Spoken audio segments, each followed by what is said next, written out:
মা ফুলমতি কোথায় গেলি মা? বাড়ি ফিরে আয় ফুলমতি। মা কোথায় গেলি মা তুই? ফুলমতি, ও ফুলমতি, তুই কমনে গেলি মধু? এমনি আয়, বাড়ি আয়। ও ফুলমতি, ফুলমতি।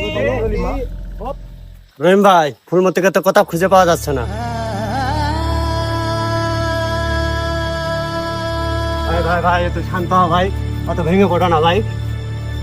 রহিম ভাই, অত ঘাবড়ালে হবে না ভাই, যেভাবে হোক আমরা ফুলমতিকে খুঁজে বের করবো। আমরা ভাই, আমরা খুঁজে বের করবো, খুঁজে বের করবো। চার আমার মন বলছে আমার ফুলমতি এখানে আছে। আমরা সেখানে হোক খুঁজে বের করছি ভাই, তুই থাম।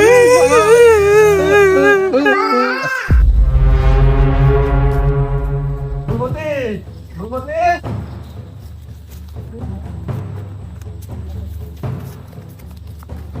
ফুলমতি, ফুলমতি, মা তোর কি হয়ে গেল মা?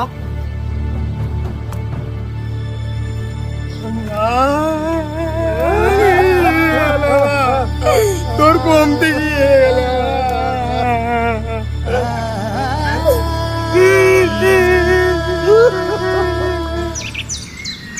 কি হচ্ছে এসব? গ্রামে একের পর এক মেয়ে ধর্ষণের শিকার হচ্ছে, আমি উপরে কি জবাব দেবো? এদিকে মিডিয়ার লোক আমার নামে আজে বাজে খবর লাগছে। এভাবে চলতে থাকলে আমার কি মন্ত্রী পদ থাকবে? কিভাবে সম্ভব? এভাবে চলতে থাকলে তো আমার ভাবমন্ত্রী নষ্ট হয়ে যাচ্ছে। স্যার, এই ধরনের কেস সামলানোর জন্য একজন সাহসী পুলিশ অফিসার আছে। কে সে? স্যার, সে এখন সাসপেন্ডে রয়েছে। তার নাম হচ্ছে ইন্সপেক্টর বুলবুল পান্ডে।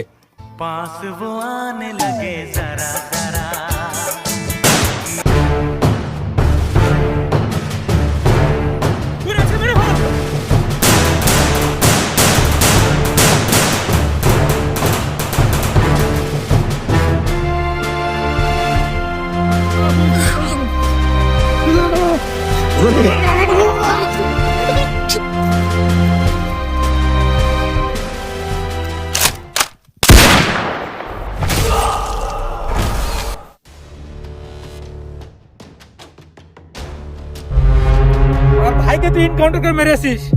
দেখ আমার ভাইকে মারা কি জ্বালা। এই দেখ তো সরে এসে মেরেছ কিনা।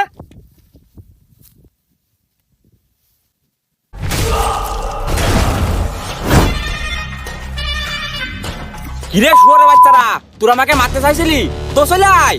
কি রে, তাদের কি দেখছিস? যাস পরে থেকে মেরে ফেল। এই তুই যা।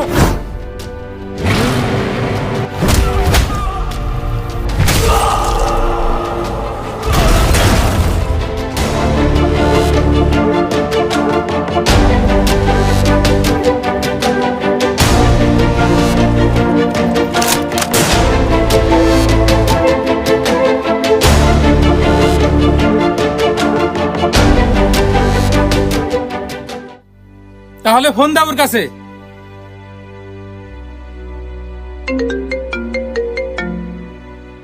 হ্যালো, বুলবুল পান্ডে, আমি মন্ত্রী বলছি। আমি জানি তুমি সাসপেন্ডে আছো, তা তোমার সাহায্য আমার খুব প্রয়োজন। কিরকম সাহায্য? আমাদের গ্রামে একজন সিরিয়াল রেপিস্ট আছে। সে 10 থেকে 12 বছরের মেয়েদের অপহরণ করে ধর্ষণ করছে।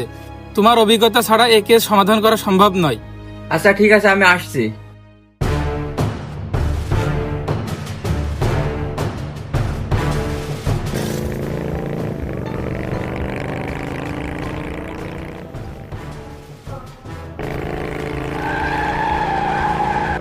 এ মাগার ল্যাঙ্গুয়েজ, পথঘাট দিকে পার হতে পারিস না?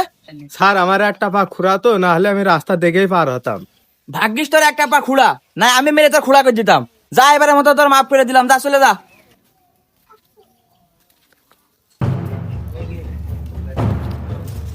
স্যার তোমাদের এখানে আসতে না আসতে আজব আজব ঘটনা ঘটছে আমার সাথে। আচ্ছা রাব্বি, ওরা কারা?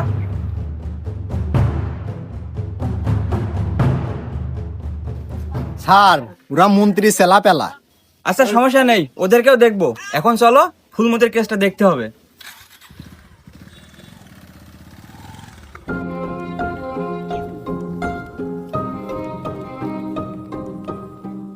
স্যার, আমি একটা কথা বলি। খুব দরকার হলে বল। গত মাসে 6 বছরের একটা মেয়ে ধর্ষণ হয়েছে, আমরা এখনো তদন্ত করতে পারিনি। কেন? শিকদার মন্ত্রী মানা করিল। কি? হ্যাঁ স্যার, আরো অনেক মামলা শিকদার মন্ত্রী ধামাচাপা দিয়ে রেখেছে। আচ্ছা ফুলমতির বয়স কত ছিল? স্যার 8 বছর। কি? 8 বছরে মেয়ে ধর্ষণ? উত্তর পাশ থেকে এক টাকা ধরে পুরা ফেরত দিতে হবে। আচ্ছা তুমি একটা কাজ করো, এই জায়গাটা ভালোভাবে পর্যবেক্ষণ করো, দেখো কিছু পাও কিনা।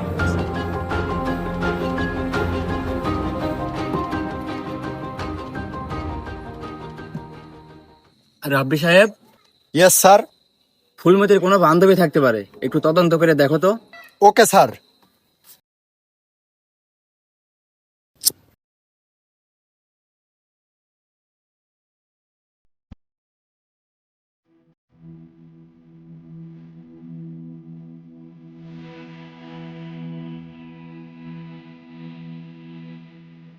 স্যার আপনি কেন বলুন স্যার?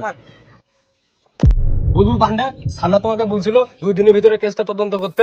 স্যার তদন্ত তো আমরা করছি। তোমরা তো কিভাবে তদন্ত করছো সেটা আমি নিশ্চয়ই দেখছি। তোমরা কি চাও যে শেষ বয়সে আমি জনগণের হাতে গণপিটনি খাই? না স্যার। তাহলে ফুলমতি রেপিস্টিকে ধরে আমাকে একটু বাঁচাও, নাই জনগণ আমার পেছন মেরে দেবে। তাহলে স্যার পাওয়ার দিয়ে দেন।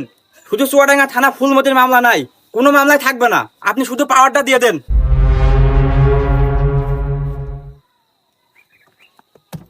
24 ঘন্টার মধ্যে আমি ফুলমতি মামলা শেষ দেখতে চাই, না আমি তোকে শেষ করে ফেলবো।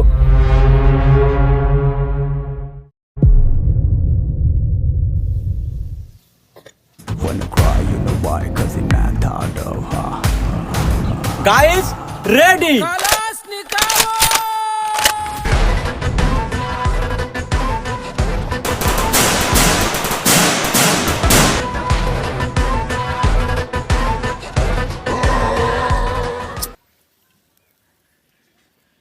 রাব্বি, ইয়েস স্যার।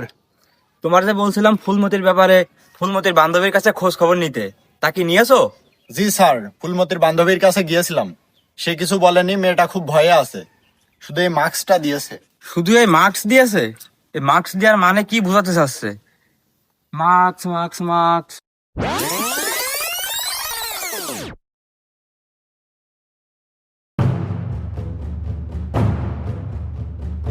মাগো, বাড়িতে কেউ আছেন? আমার একটু সাহায্য করেন।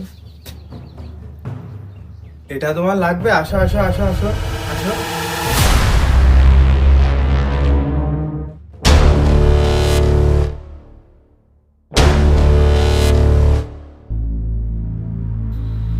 ফুলমতির মতো নিষ্পাপ মেয়ের সাথে তুই কি করেছিস? স্যার আমি কিছু করিনি স্যার, আমার ছেড়ে দেন স্যার।